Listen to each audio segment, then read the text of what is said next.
Malam itu, neraka seolah runtuh. Xiaoyan, sang pahlawan yang gagah berani, kini terpojok. Pasukan Taisu, dengan mata merah membara, mengepungnya dari segala arah. Tak ada jalan keluar, di tengah keputusasaan, secercah harapan muncul. Dari tubuh Xiaoyan, memancar cahaya putih yang menyilaukan, api putih. Dengan suara bergetar, Xiaoyan memerintahkan Jiang Xiang, mundur, selamatkan pasukan ratu. Jiang Xiang tertegun. Apa yang direncanakan Xiaoyan? Pengorbanan? Atau keajaiban? Dengan hati hancur, Jiang Xiang memberi perintah terakhir, mundur, tinggalkan Xiaoyan. Malam itu, takdir seorang pahlawan dipertaruhkan. Mereka bertanya-tanya alasan mengapa mereka diperintahkan mundur. Namun karena ini merupakan perintah dari Jiang Xiang yang, mereka juga benar-benar tidak berani membantah. Pada akhirnya, mereka seketika melesat seperti air pasang, melesat mundur. Sosok-sosok Taiksu yang bertempur, yang ditinggalkan juga pada saat ini, seketika tertegun. Mereka bertanya-tanya apa yang pada saat ini terjadi, namun mereka pada saat ini memutuskan untuk tidak mengejar para prajurit permaisuri yang melesat mundur. Sekitar 1000 prajurit pada saat ini hanya bisa tertegun sebelum akhirnya mengalihkan pandangan ke arah pertempuran di antara Xiaoyan. Sinar cahaya pada saat ini perlahan menghilang dan benar-benar tidak lagi menyilaukan, serta menampilkan sosoknya. Taiksu nomor 2 juga pada saat ini segera mengangkat tangannya, memerintahkan semua orang untuk berkumpul di sekitarnya. Sosoknya lanjut berteriak bahwa mereka masih akan menggunakan taktik yang sama seperti sebelumnya. Mereka harus menekan orang ini dan membawanya pergi ke dunia Taiksu. Begitu mendengar hal ini, semua orang seketika mengangguk dan ada sekitar 1000 orang pada saat ini juga ikut berkumpul. Lebih dari 1000 sosok kembali mengepung Xiaoyan. Dan mereka masih berencana menggunakan metode seperti sebelumnya. Selama sinar cahaya putih benar-benar menghilang dari tubuh Xiaoyan, sepertinya mereka akan langsung menerkam Xiaoyan seperti harimau ganas. Sementara itu, di sisi lain, Xiaoyan pada saat ini akhirnya benar-benar terungkap dan jantung api putih benar-benar menghilang dari tubuh Xiaoyan.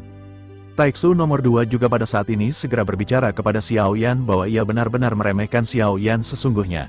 Sebelumnya merupakan satu-satunya kesempatan Xiaoyan untuk melarikan diri. Tetapi bagaimanapun juga Xiaoyan sesungguhnya tidak akan bisa melepaskan diri bahkan jika Xiaoyan mau. Selama Xiaoyan mengatakan yang sebenarnya dan menyerahkan diri pada Taiksu, mungkin mereka akan menyelamatkan nyawa Xiaoyan. Menurut Taiksu nomor 2, Xiaoyan pada saat ini dikelilingi oleh semua orang-orang kuat Taiksu. Dengan begitu maka Xiaoyan tidak akan lagi memiliki kesempatan untuk bisa melarikan diri. Sementara itu, di sisi lain, sosok Xiaoyan pada saat ini tampak tersenyum mendengar apa yang dikatakan oleh Taiksu nomor 2. Ada sedikit lelucon di senyuman Xiaoyan. Xiaoyan melihat ke arah prajurit Taiksu yang pada saat ini mengelilingi Xiaoyan, termasuk Taiksu nomor 2 dan yang lainnya. Ada sekitar 1000 orang kuat yang mengitari Xiaoyan. Begitu Xiaoyan mengamati sekitar, Xiaoyan juga menyadari bahwa tentara dari permaisuri semuanya telah dibawa mundur. Dengan begitu, hanya ada prajurit Taiksu yang pada saat ini berada dalam radius 10.000 meter. Menyadari hal ini, barulah Xiaoyan pada saat ini merasa lebih nyaman di dalam hatinya. Tinju Xiaoyan pada akhirnya terkepal, dan menghadapi kerumunan Taiksu yang mengelilinginya. Mata Xiaoyan pada saat ini dipenuhi dengan tekad dan Xiaoyan menghela napas. Sementara itu di kejauhan, para prajurit permaisuri yang diperintahkan untuk mundur pada saat ini menatap ke arah Xiaoyan yang dikepung. Perbincangan terjadi di antara mereka ketika bertanya mengapa mereka diperintahkan untuk mundur. Mustahil bagi orang ini untuk bisa berhadapan dengan banyak orang Taiksu kuat yang mengepung, kecuali ia benar-benar memiliki kekuatan di langkah ke-8 keabadian. Iya, sepertinya ia benar-benar akan langsung dihancurkan oleh orang-orang Taiksu.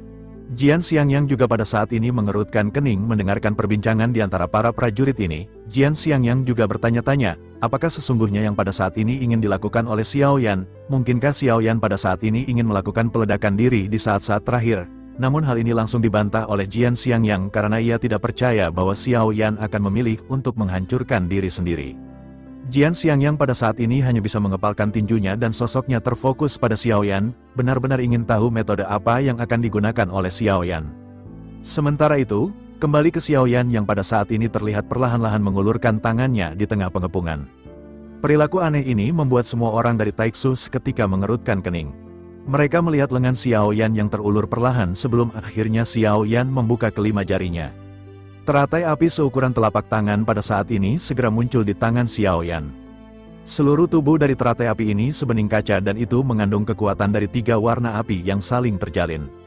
Xiaoyan pun tersenyum dan segera berkata agar mereka melihat harta karun ini. Begitu Xiaoyan selesai berbicara, teratai api pun perlahan terbang keluar dari telapak tangan Xiaoyan. kilaunya tampak seperti sesuatu yang sangat luar biasa. Mendengar apa yang dikatakan oleh Xiao Yan, hal ini benar-benar membuat semua orang dari Taixu juga ikut penasaran. Mereka tampaknya ingin melihat harta karun apa yang pada saat ini dikeluarkan oleh Xiao Yan. Namun begitu teratai api ini terlepas dari telapak tangan Xiao Yan dan bangkit, tiba-tiba badai terbentuk dan dalam sekejap teratai api yang berisi 3 warna itu meluas hingga ratusan meter. Pada saat ini semua orang akhirnya merasakan ada sesuatu yang tidak beres, dan gelombang destruktif yang sangat kuat segera datang dari teratai api. Taixu nomor 2 juga menyipitkan matanya setelah merasakan adanya gelombang destruktif. Sosoknya pada saat ini segera memerintahkan semua prajurit Taixu untuk mundur dengan cepat. Semua orang pada akhirnya segera bereaksi dan pada saat ini segera melesat untuk mundur. Sementara itu, Xiao Yan segera berbicara dengan serius kepada sosok-sosok dari Taixu. Xiao Yan berkata bahwa ia berharap mereka semua yang merupakan orang Taixu akan menerima hadiah luar biasa ini. Begitu selesai berbicara, Xiao Yan pun tersenyum. Melihat hal ini, permaisuri pada saat ini ikut tersenyum dan bergumam bahwa ia sangat tampan. Ketampanan Xiao Yan ini benar-benar melebihi semua makhluk hidup yang ada. Sementara itu di pusat pertempuran, teratai api pada saat ini masih terus melonjak dan mengembang. Kecepatan dari lonjakannya juga benar-benar sangat cepat. Dalam sekejap mata, dilihat dari kejauhan, teratai api benar-benar berubah menjadi sangat besar dan menutupi semua jenderal Taixu dalam radius 10.000 meter. Teratai api 3 warna ini sangat mempesona dan indah. Keindahannya terus meluas dan hal ini benar-benar bisa menghipnotis banyak pasang mata. Akhirnya Xiao Yan pun berteriak dan mengatakan kalian harus mati. Akhirnya lotus raksasa tersebut langsung meraung ke arah orang-orang dari Taixu. Cahaya lebih cepat daripada suara, oleh karena itu setiap orang pertama kali melihat cahaya yang sangat menyilaukan yang membuat mereka pada saat ini menyipitkan mata masing-masing. Setelah cahaya ini membuat mata mereka terhipnotis, terdengar suara gemuruh yang dahsyat, dan hantaman yang sangat dahsyat ini tampak seperti meteorit yang menghantam bintang. Bahkan suara ledakannya terdengar satu demi satu dan semakin keras, dan dampaknya menjadi semakin mengejutkan setiap saat. Kegilaan pada saat ini benar-benar melanda di sekitar, meski jaraknya ribuan meter, rasanya seluruh alam pada saat ini bisa berguncang. Begitu benturan ini seketika terjadi, gelombang panas yang kuat juga pada saat ini menyapu. Sosok-sosok yang berada di kejauhan juga pada saat ini benar-benar melesat mundur karena takut terpengaruh. Gelombang panas ini membawa kekuatan penghancur yang kuat dan memaksa semua orang mundur. Bahkan pertempuran di jarak yang sangat jauh juga pada saat ini tiba-tiba berhenti. Mereka semua seketika menoleh ke arah pusat benturan secara bersamaan. Tingkat dari kekuatan penghancur ini bahkan lebih kuat daripada sinar pemusnahan yang dilancarkan oleh Dewa Taixu. Mata Jian Xiangyang di kejauhan juga membelalak dengan kilatan cahaya api yang terpantul di matanya. Otot-otot kaku di wajahnya sudah menunjukkan keterkejutan yang tak terlukiskan di dalam hati Jian Xiangyang tanpa sadar bergumam, apakah benar ada api yang begitu kuat di dunia ini? Jian Xiangyang ternganga, ia selalu merasa bahwa pedang adalah senjata yang terkuat, namun ia tidak pernah menyangka bahwa sesungguhnya ada nyala api yang bahkan sepertinya bisa menghancurkan kekuatan pedang. Baru pada saat ini, akhirnya Jian Xiangyang mengerti mengapa Xiao Yan memintanya untuk membubarkan para prajurit permaisuri. Ternyata Xiao Yan telah menahan jurus pamungkas yang sangat mematikan. Kali ini Xiao Yan juga tampaknya berniat untuk membunuh semua orang Taixu dalam satu gerakan. Jian Xiangyang pada saat ini hanya bisa menghembuskan hawa dingin melihat apa yang ditampilkan oleh Xiao Yan. Hal ini sekali lagi membuat pandangannya terhadap Xiao Yan mencapai tingkat yang lebih tinggi. Jian Xiangyang pun bergumam bahwa jika putra ini benar-benar bisa tumbuh dewasa, ia pasti akan menjadi jenderal seperti Yang Mulia Permaisuri. Selain itu, ia juga telah menganggap bahwa dirinya adalah anggota dari tentara permaisuri sejak awal. Sementara itu di belakang Jian Xiangyang, para prajurit juga pada saat ini terlihat tertegun. Namun sesaat kemudian mata mereka menyipit karena mereka merasakan ada sesuatu yang bergerak di dalam kobaran api. Di dalam kobaran api ini terlihat banyak puing-puing yang berterbangan, dan puing-puing ini berserakan. Namun jika diperhatikan lagi, puing-puing ini merupakan tubuh dari seonggok manusia.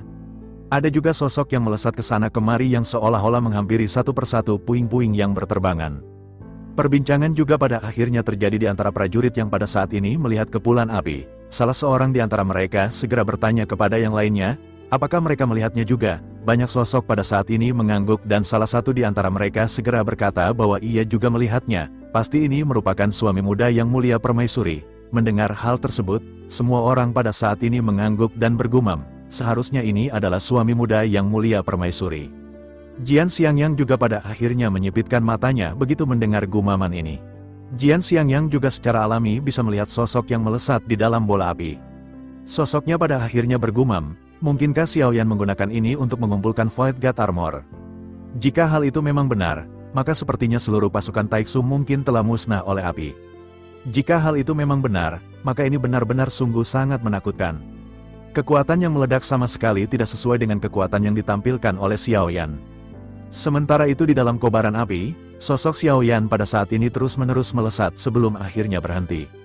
Tubuh Xiaoyan pada saat ini terletak di tengah bola api dan tidak ada seorang pun di sekitar yang pada akhirnya melihat sosok Xiaoyan. Pada saat ini, jumlah kristal merah di dada Xiaoyan tiba-tiba meningkat dari 3 menjadi 7. Ini merupakan jumlah kristal merah yang hanya dimiliki di dada Taixu nomor 2. Kilau armor di tubuh Xiaoyan juga pada saat ini berubah dan Xiaoyan pada saat ini dengan Void God Armor dari Taixu nomor 2 yang pada saat ini dikenakan oleh Xiaoyan, maka hal itu menjelaskan sosok Taixu nomor 2 pada saat ini benar-benar telah dihancurkan.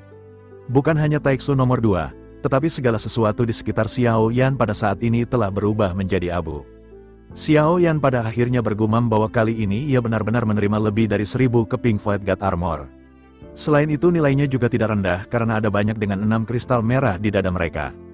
Jika Gou Yan kembali, maka Xiaoyan akan membiarkan Gou Yan untuk mencari cara bagaimana agar bisa mengendalikan Void God Armor ini. Bersamaan dengan hal tersebut, Gou Yan di kehampaan di kejauhan pada saat ini merasa ada seseorang yang sedang membicarakannya. Memikirkan hal ini, Gou Yan seketika menyadari sepertinya ini adalah Xiaoyan. Mungkinkah Xiaoyan pada saat ini sedang berada di bawah tekanan dan membutuhkan bantuan dari Gou Yan? Begitu selesai berbicara, Gou Yan pada saat ini menyipitkan matanya dan Gou Yan berpikir bahwa setelah ia menyelesaikan urusannya, ia akan segera kembali. Gou Yan sebelumnya memberitahu Xiaoyan bahwa ia memiliki rekan dan ingin mengunjungi rekannya di sekitar, namun sesungguhnya Gou Yan pada saat ini tidak sedang mencari rekannya. Gou Yan pada saat ini sesungguhnya sedang mencari tubuh asli Gou Yan yang tertinggal. Namun begitu ia mencari, ia masih belum bisa menemukan keberadaan dari tubuhnya. Gou Yan pada akhirnya merasakan bahwa aura dari tubuhnya pada saat ini bergerak. Gou Yan pun seketika kembali merasakan ada sesuatu yang aneh.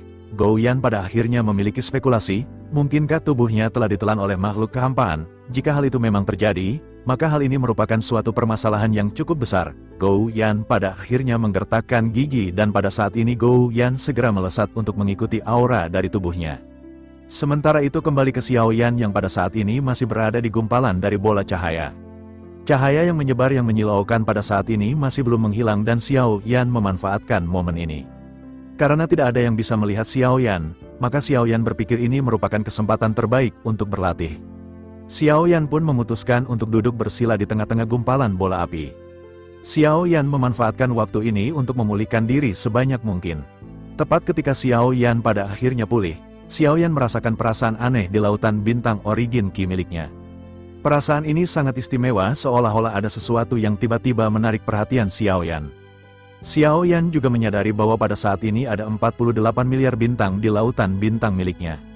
Bersamaan dengan hal tersebut, perasaan aneh yang tiba-tiba itu juga langsung merangsang jiwa dan saraf Xiaoyan. Mengikuti perasaan ini, Xiaoyan pada akhirnya mulai melakukan perjalanan melalui lautan bintang. Xiaoyan tampak seperti telah memasuki dunia baru di dalam tubuhnya.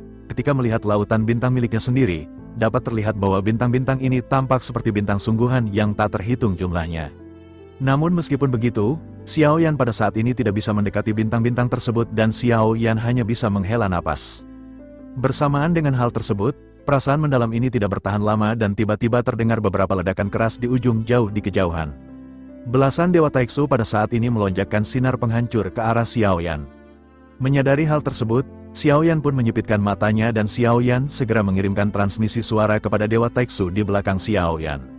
4 Dewa Taixu juga pada akhirnya segera membuka mulut mereka dan melesatkan pancaran cahaya, pada saat ini bertujuan menghalau sinar cahaya yang melesat langsung ke arah Xiaoyan.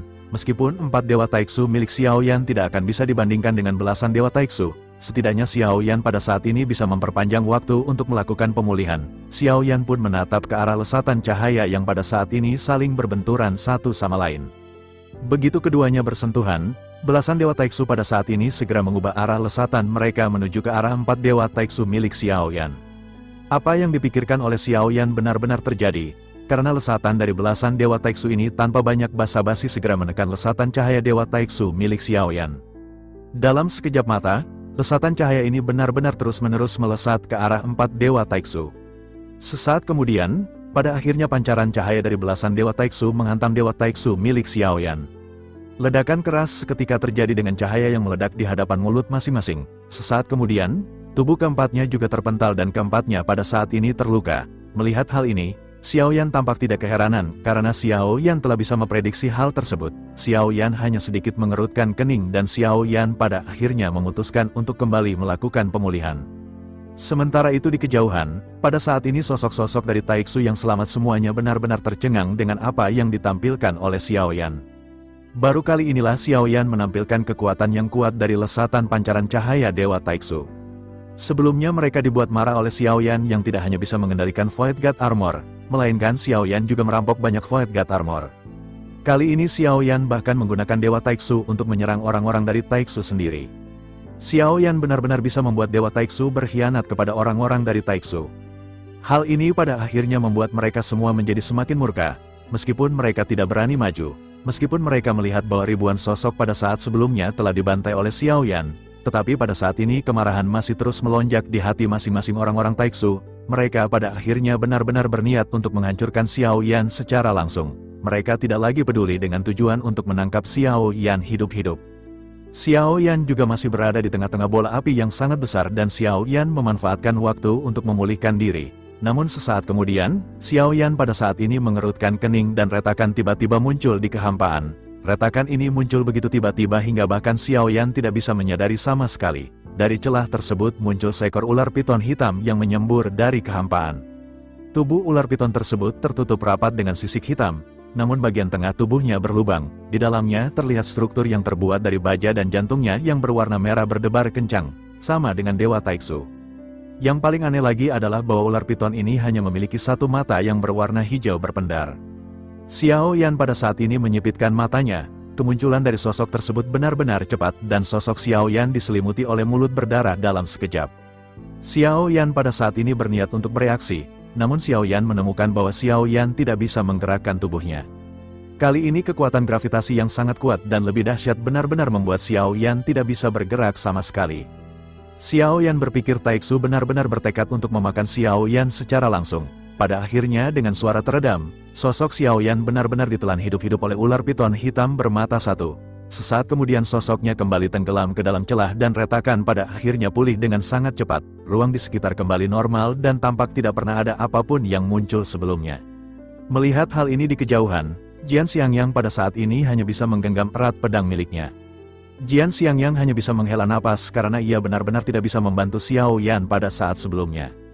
Jian Xiangyang juga benar-benar tidak bisa bertindak selain karena kemunculan ular piton yang terlalu tiba-tiba dan kecepatannya yang sangat cepat. Sosoknya juga berada di bawah tekanan gravitasi yang kuat dan ia tidak bisa bergerak.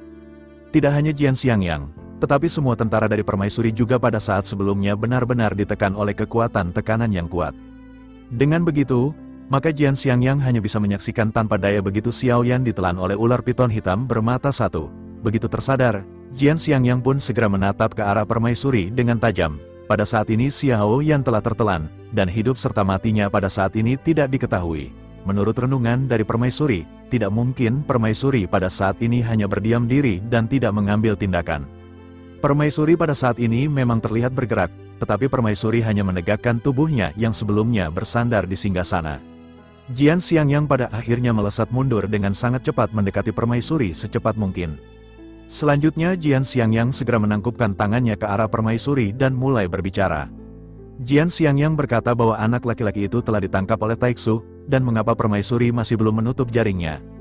Permaisuri mengangkat alisnya sedikit ketika ia mendengar perkataan dari Jian Xiangyang. Kelembutan di matanya menghilang dan digantikan oleh semacam kekuatan penekanan ketika menatap ke Jian Xiangyang. Permaisuri juga lanjut bertanya, apa yang dimaksud dengan anak laki-laki itu? Jian Xiangyang pada saat ini tiba-tiba bergetar dan sosoknya menyadari bahwa ia telah salah berbicara kepada Permaisuri. Jian Xiangyang pun kembali menangkupkan tangannya dan buru-buru meminta maaf kepada Permaisuri. Jian Xiangyang lanjut berkata bahwa yang Jian Xiangyang maksud adalah yang mulia. Jian Xiangyang merasa bahwa hidupnya lebih penting pada saat ini, dan mereka tidak bisa menunda hal ini lebih lama lagi. Taiksu akan membunuhnya dengan cara apapun, dan jika mereka menunda lebih lama lagi Jian Xiangyang khawatir. Sebelum Jian Xiangyang menyelesaikan perkataannya, Permaisuri pada saat ini segera melambaikan tangannya. Permaisuri lanjut berkata agar Jian Xiangyang pada saat ini jangan khawatir. Xiao Yan sudah masuk sekarang dan mungkin Xiao Yan akan bisa mendapatkan apa yang ia inginkan setelah ia masuk. Jian Xiangyang pada saat ini mengerutkan kening karena Jian Xiangyang tidak mengetahui apa yang dimaksud oleh permaisuri. Namun meskipun begitu, Jian Xiangyang masih terus bertanya bahwa jika begitu permasalahannya, haruskah mereka pada saat ini mundur atau melawan Taixu? Permaisuri pada saat ini tidak menjawab, membuat Jian Xiangyang pada saat ini semakin bingung. Sementara itu di sisi lain, Xiao Yan pada saat ini benar-benar telah ditelan oleh ular piton hitam bermata satu. Begitu Xiao Yan ditelan, Xiao Yan merasa seolah-olah ia dilempar ke dalam aliran turbulensi yang penuh dengan retakan dalam ruang dan waktu. Xiao Yan juga sudah tidak lagi bergabung dengan klon dewa asli, dan pada saat ini simbol dewa jahat di antara alis Xiao Yan benar-benar belum bisa dipulihkan. Teknik pembentuk kehidupan tidak dapat lagi digunakan untuk sementara waktu, dan Xiao Yan menggertakkan gigi pada saat ini. Dengan kata lain, Xiao Yan hanya memiliki kekuatan yang diwarisi oleh Yang Mulia. Untungnya turbulensi yang dialami oleh Xiao Yan ini tidak menimbulkan bahaya apapun pada Xiao Yan. Baru setelah sebuah kekuatan mendorong Xiao Yan keluar dari kegelapan, turbulensi pada akhirnya berhenti. Xiao Yan bisa merasakan bahwa ia pada saat ini telah dimuntahkan oleh ular piton hitam bermata satu. Lendir menjijikan pada saat ini memenuhi seluruh tubuh Xiao Yan. Pikiran Xiao Yan pun segera bergerak dan lendir seketika langsung terbakar menjadi abu di sekitar tubuh Xiao Yan. Selanjutnya Xiao Yan mengangkat kepalanya dan melihat sekeliling sebelum akhirnya pupil mata Xiao Yan tiba-tiba menyusut tajam. Xiao Yan menghirup udara dalam-dalam dan Xiao Yan sangat terkejut dengan pemandangan di sekitar. Xiao Yan melihat di sekeliling, ia menyadari ada ribuan kantung darah. Kemunculan dari kantung darah ini sangat familiar bagi Xiao Yan karena ini adalah kantung darah yang identik dan sama seperti kantung darah yang melahirkan klon Taixu sebelumnya. Melihat banyaknya kantung darah ini, Xiao Yan menyadari inilah mengapa para pejuang dari Taixu tidak Selain itu, metode ini juga yang tampaknya merupakan metode yang berkaitan dengan kebangkitan Taixu nomor 3 sebelumnya. Tepat ketika Xiao Yan sedang mengamati sekeliling, tekanan kuat pada saat ini tiba-tiba menyelimuti Xiao Yan. Dalam sekejap energi dan darah Xiao Yan melonjak dan tenggorokan Xiao Yan terasa manis. Selanjutnya seteguk darah keluar dari mulut Xiao Yan dan Xiao Yan menggertakkan gigi. Bersamaan dengan hal tersebut, sesosok perlahan muncul di kegelapan dengan rambut perak tergerai, alisnya berbentuk pedang dengan mata berbintang, dan tampilan sosok tersebut terlihat cukup tampan. Sosok ini segera berbicara kepada Xiao Yan bahwa Xiao Yan sangat menarik. Xiao Yan pada akhirnya segera melihat ke arah sosok yang baru saja muncul dan mata Xiao Yan sedikit menyipit. Xiao Yan pada saat ini terlihat terkejut, bukan penampilan tampan dari sosok tersebut yang membuat terkejut, melainkan bahwa sosok tersebut tidak memakai Void God Armor sama sekali. Meskipun begitu, sosok ini masih memancarkan aura yang membuat Xiao Yan pada saat ini merasa stres. Sosok ini sangat jelas berbeda daripada orang-orang Taixu yang pernah dilihat oleh Xiao Yan sebelumnya. Kekuatan spiritual keadaan di Xiao Yan juga pada saat ini menjelaskan kepadanya sekilas bahwa orang ini masih memiliki jiwa. Jika begitu permasalahannya, dengan kata lain maka orang ini benar-benar orang yang hidup dan memiliki jiwa. Xiao Yan mau tidak mau pada saat ini segera bergumam bahwa semuanya tampak luar biasa. Xiao Yan juga benar-benar tidak menyangka bahwa akan ada orang dari Taixu yang masih hidup. Sosok pria yang berada di hadapan Xiao Yan pada saat ini secara alami mengerti apa yang dibicarakan oleh Xiao Yan. Sosoknya pada saat ini berkata bahwa sepertinya Xiao Yan mengenal Taixu dengan baik.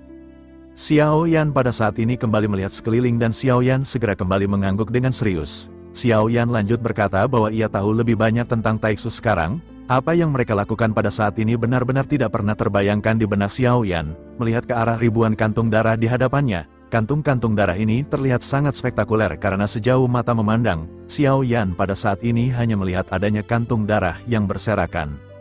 Sementara itu di sisi lain, sosok yang baru saja muncul perlahan-lahan segera mendekati sosok Xiao Yan. Sosoknya menatap ke arah Void God Armor dengan 7 kristal merah di tubuh Xiao Yan. Matanya juga pada saat ini memancarkan ekspresi kerumitan karena ia dapat dengan jelas merasa bahwa Xiao Yan bukanlah orang yang berasal dari dunia Taixu. Setelah memastikan hal ini, ekspresinya pada saat ini menjadi semakin rumit ketika menatap ke arah Xiao Yan. Sosoknya pada akhirnya segera berkata kepada Xiao Yan agar Xiao Yan pada saat ini menjelaskan kepada si pria bagaimana Xiao Yan melakukan semuanya.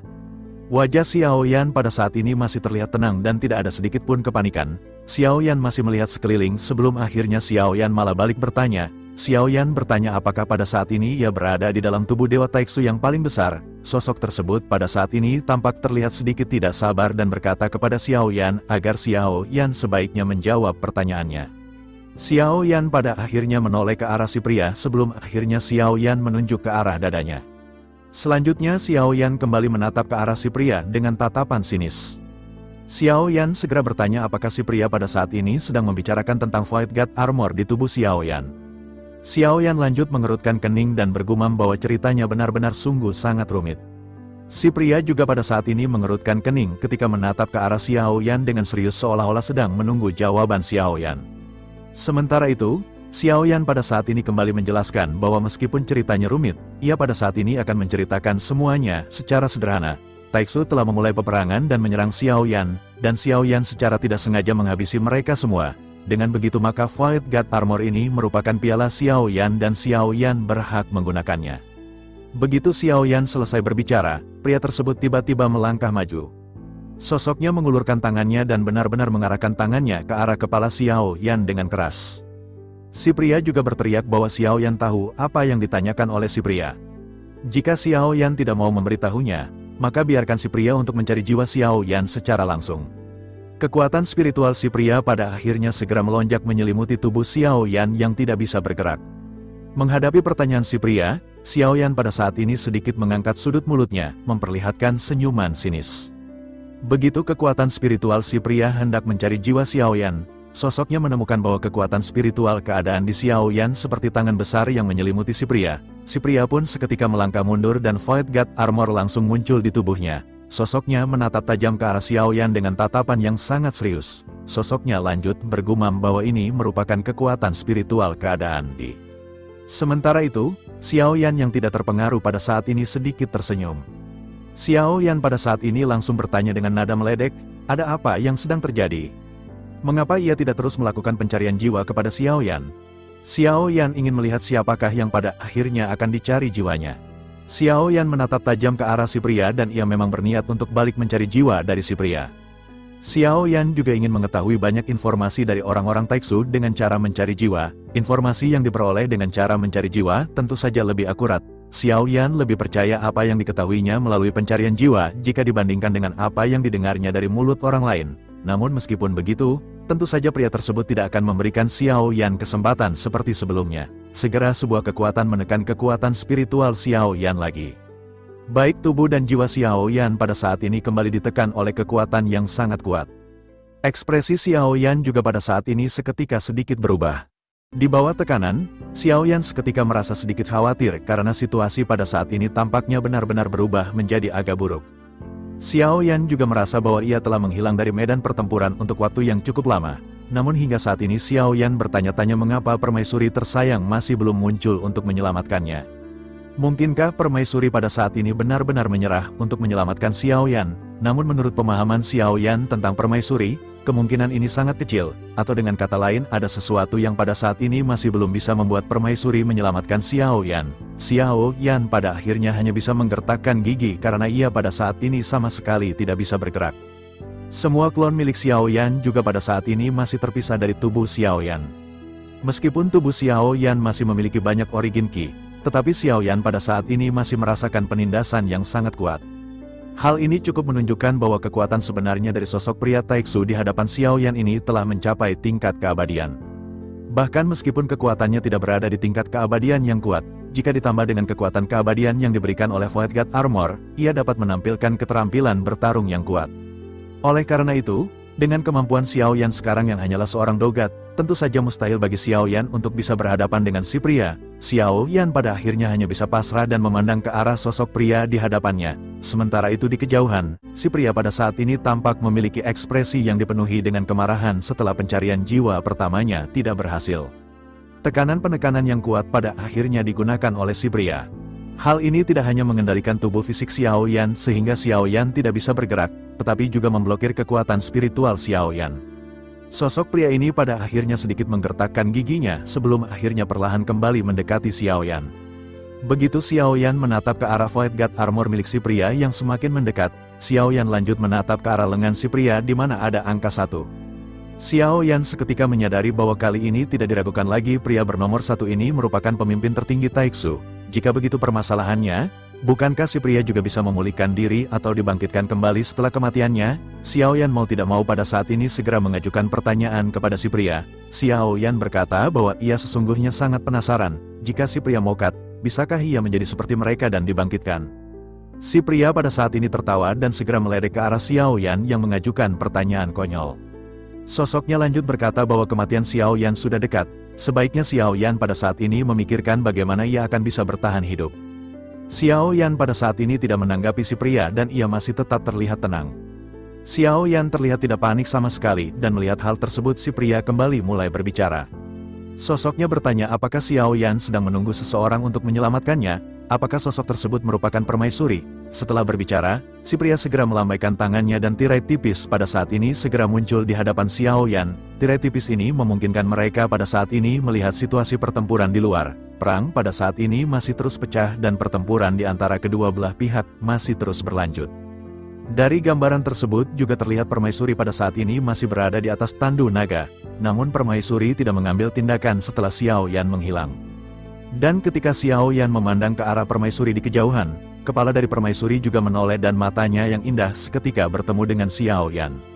Pada saat yang sama, pesan juga pada saat ini segera masuk ke dalam pikiran Xiao Yan. Suara permaisuri terdengar ketika bertanya apakah suaminya membutuhkan bantuan. Permaisuri tampak seolah-olah bisa melihat Xiao Yan ketika ia mengirimkan transmisi suara ini. Tentu saja pemandangan ini juga dapat dilihat oleh pria Taiksu nomor 1. Ekspresinya seketika berubah dan sosoknya segera melambaikan tangannya untuk membubarkan tirai tipis. Si pria tampak terlihat panik, begitu permaisuri dan Xiao Yan tampak terlihat saling memandang. Meskipun ia tidak bisa mendengar pesan yang ditransmisikan oleh permaisuri kepada Xiao Yan, tetapi si pria pada saat ini memiliki sebuah firasat yang buruk. Sementara itu Xiao Yan pada saat ini hanya bisa tersenyum pahit begitu mendengar transmisi suara dari permaisuri. Xiao Yan pada saat ini masih dalam tahap pemulihan dan keterampilan pembentuk kehidupan Xiao Yan masih belum bisa digunakan. Selain itu, Xiao Yan juga pada saat ini sesungguhnya tidak dapat menemukan aura permaisuri di tempat ini. Dengan begitu, maka Xiao Yan tidak akan dapat mengirimkan suaranya dengan akurat kepada permaisuri. Namun meskipun begitu, Xiao Yan masih membuka mulutnya untuk berbicara kepada permaisuri. Xiao Yan berkata dengan perlahan bahwa jika memungkinkan, tentu saja ia membutuhkan bantuan permaisuri. Si pria pun seketika mengerutkan kening merasakan adanya sesuatu yang tidak beres setelah Xiao Yan bergumam. Si pria juga pada saat ini benar-benar terkejut karena permaisuri tampaknya benar-benar jauh lebih kuat daripada yang ia bayangkan. Si pria menyadari bahwa tampaknya permaisuri telah mengirimkan transmisi pesan kepada Xiao Yan. Permaisuri benar-benar masih bisa mengirimkan pesan kepada Xiao Yan meskipun Xiao Yan berada di dalam Dewa Taiksu. Pada akhirnya tanpa mengucapkan sepatah kata pun, si pria pada saat ini segera melintas di depan Xiao Yan. Si pria mengulurkan lengannya dan merentangkan jarinya untuk meraih kepala Xiao Yan. Si pria berencana untuk segera mencari jiwa Xiao Yan tanpa banyak penundaan. Dampak dari pencarian jiwa yang kuat ini langsung seketika menyelimuti Xiao Yan. Dan kekuatan spiritual keadaan di Xiao Yan secara alami tidak bisa diremehkan. Kekuatan spiritual kedua belah pihak pada akhirnya kekuatan spiritual pria dari Taiksu berbeda dengan kekuatan spiritual milik Xiao Yan. Kekuatan spiritualnya tidak datang dari dirinya sendiri seperti Xiao Yan, melainkan datang dari lingkungan di sekitar. Kekuatan ini jelas bukan kekuatan spiritualnya sendiri, tetapi berasal dari kantung darah sekitarnya. Kekuatan yang kuat pada akhirnya mulai merobek garis pertahanan yang dibentuk oleh kekuatan spiritual keadaan di milik Xiao Yan. Ekspresi Xiao Yan juga dalam sekejap berubah dan ia berpikir bahwa jika permaisuri tidak muncul, ia mungkin benar-benar akan segera dicari jiwanya. Bersamaan dengan perasaan krisis yang menyelimuti Xiao Yan, suara permaisuri juga kembali terdengar. Permaisuri berkata kepada Xiao Yan bahwa ia bisa membantunya, tetapi permaisuri berharap suaminya bisa lulus ujian ini sendirian. Xiao Yan pada akhirnya hanya bisa menggertakkan gigi dan ia pada saat ini harus berjuang sendirian. Xiao Yan pada saat ini tidak memiliki kekuatan untuk melawan kekuatan dari pria Taiksu nomor 1. Kekuatan keadaan di Xiao Yan juga pada akhirnya terkoyak lapis demi lapis. Jika hal ini berlanjut setelah perlindungan spiritual Xiao Yan rusak, maka jiwa Xiao Yan benar-benar akan digeledah. Konsekuensi dari pencarian jiwa yang dipaksakan ini meskipun tidak akan menyebabkan Xiao Yan mokat, tetapi setelah hal itu dilakukan mungkin Xiao Yan benar-benar akan menjadi manusia setengah bodoh. Oleh karena itu, apapun yang terjadi, Xiao Yan pada saat ini tidak boleh digeledah oleh pria Taiksu nomor 1. Jantung iblis Xiao Yan pada akhirnya mulai berdetak dan suasana hati Xiao Yan meningkat. Semangat juang Xiao Yan juga pada saat ini meningkat dengan cepat. Karena permaisuri tidak mau mengambil tindakan, maka Xiao Yan hanya bisa mengandalkan dirinya sendiri pada saat ini. Xiao Yan tidak memiliki pilihan lain selain bertarung saat menghadapi situasi seperti ini. Tanda dewa jahat di antara alis Xiao Yan pada saat ini masih terlihat berwarna abu-abu. Xiao Yan tidak bisa menggunakan hal tersebut dan Xiao Yan segera menggunakan Origin Qi yang melimpah untuk berhadapan dengan si pria.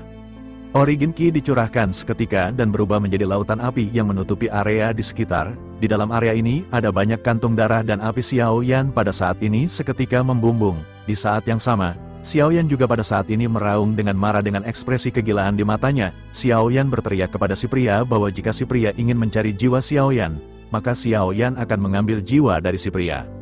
Xiao Yan lanjut menggertakkan giginya dan meskipun tubuh serta jiwa Xiao Yan pada saat ini ditekan dan dibatasi, tetapi kekuatan kehendak untuk merebut tubuh ini berbeda daripada kekuatan lainnya. Namun hanya saja Xiao Yan telah menghabiskan banyak kekuatan dari kehendak untuk merebut tubuh sebelumnya. Xiao Yan menggunakannya untuk merebut klon dewa asli pada saat sebelumnya. Dengan begitu, maka kekuatan kehendak Xiao Yan ini juga sulit untuk pulih dalam waktu singkat. Sementara itu, pria Taixu pada saat ini merasakan ada sesuatu yang aneh setelah mendengar perkataan Xiao Yan. Sosoknya bisa merasakan bahwa ada kehendak yang cukup kuat yang pada saat ini berhadapan dengan kehendak miliknya. Di dalam hati si pria pun menggertakkan gigi dan sosoknya tidak ingin berlama-lama dalam melakukan penggeledahan jiwa Xiao Yan. Sosoknya juga terlihat semakin marah dengan apa yang baru saja dilakukan oleh Xiao Yan. Si pria pada akhirnya tanpa banyak basa-basi segera meninju Xiao Yan dan suara teredam terdengar. Sosok Xiao Yan yang tidak bisa bergerak pada saat ini segera melesat mundur dengan sangat cepat. Seteguk besar darah segera keluar dari mulut Xiao Yan, sementara si pria lanjut mengejar Xiao Yan. Pria Taixu nomor 1 tidak memberi Xiao Yan kesempatan untuk mengatur napas dan pada saat ini kembali memukul wajah Xiao Yan. Xiao Yan pada saat ini terus-menerus dibombardir oleh serangan yang dilesatkan oleh pria Taixu nomor 1. Xiao Yan pada saat ini benar-benar terlihat berlumuran darah. Xiao Yan terengah-engah dan sosoknya pada saat ini akhirnya tidak lagi bisa berdiri dengan tegak. Sementara itu di sisi lain, pria Taixu menatap ke arah Xiao Yan yang pada saat ini berlumuran darah segar. Namun meskipun pada saat ini telah dipukul mundur, tetapi sesungguhnya pria Taixu nomor 1 benar-benar terkejut dengan kekuatan fisik Xiao Yan. Selanjutnya si pria pada akhirnya kembali melangkah maju dan kembali meraih kepala Xiao Yan. Selanjutnya Void God Armor di tubuh Xiao Yan pada saat ini segera dilucuti dari tubuhnya. Bersamaan dengan hal tersebut, di antara ribuan kantung darah di kejauhan, tiba-tiba ada sesosok yang bergerak melesat keluar. Pria Taixu nomor 1 juga pada saat ini segera melemparkan Void God Armor yang baru saja direbut dari Xiao Yan ke udara. Void God Armor ini seketika langsung membentuk bola cairan berwarna hitam, dan bersamaan dengan hal tersebut sosok yang baru saja keluar dari kantung darah sampai di hadapan pria Taixu nomor 1.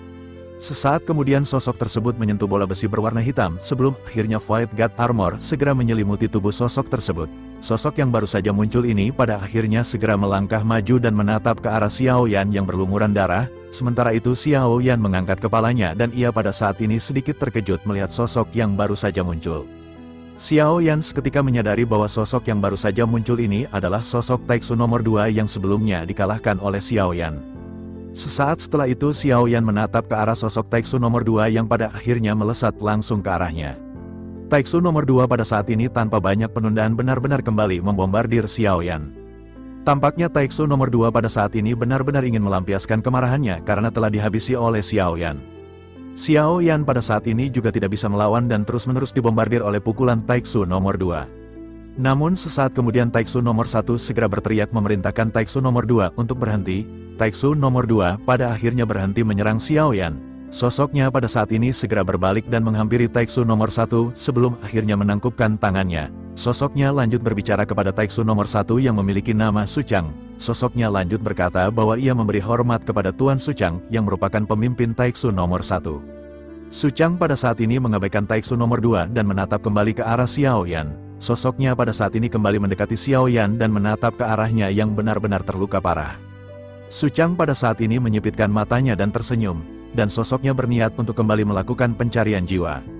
Suchang pun lanjut melambaikan tangannya dan mengarahkannya ke arah kepala Xiao Yan. Kekuatan spiritual keadaan di Xiao Yan pada saat ini benar-benar tidak lagi bisa memiliki pertahanan untuk melindungi jiwa Xiao Yan. pada akhirnya kekuatan spiritual Xiao Yan pada saat ini benar-benar dipukuli oleh kekuatan spiritual kuat milik Suchang. Vitalitas Xiao Yan juga pada saat ini semakin lama semakin berkurang dan Xiao Yan pada saat ini menggertakkan gigi. Sesaat kemudian kekuatan spiritual yang kuat benar-benar menyelimuti seluruh tubuh Xiao Yan dan ia pada saat ini mulai berteriak. Xiao Yan meraung kesakitan karena pada saat ini kekuatan jiwa Xiao Yan benar-benar digeledah oleh Suchang. Banyak kenangan Xiao Yan pada saat ini terus-menerus mengalir menuju ke arah benak dari Suchang.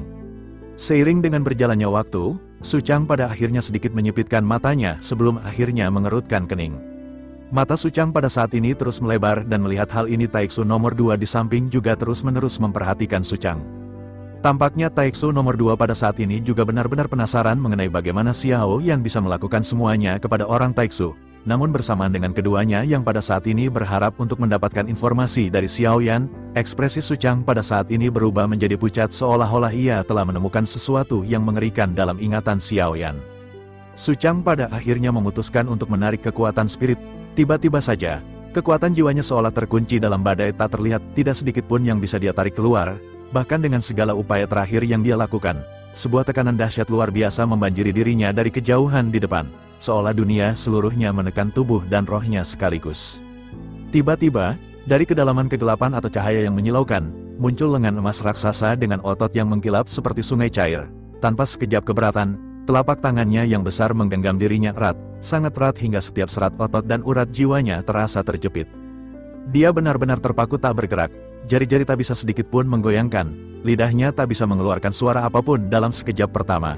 Keterkejutan yang menusuk tulang punggungnya meluap begitu lengan itu menyentuhnya, kekuatan yang mengerikan ini jauh melampaui batas imajinasinya paling buruk. Dia tidak punya sedikit pun pemahaman tentang apa yang sebenarnya terjadi, dari mana kekuatan ini datang, atau mengapa dia menjadi sasaran. Hingga akhirnya, sebuah jeritan kesakitan yang menusuk langit melesat dari tenggorokannya, suara yang penuh dengan penderitaan luar biasa, karena tekanan kekuatan spiritual dahsyat itu telah melampaui batas yang bisa ditanggung tubuh dan rohnya.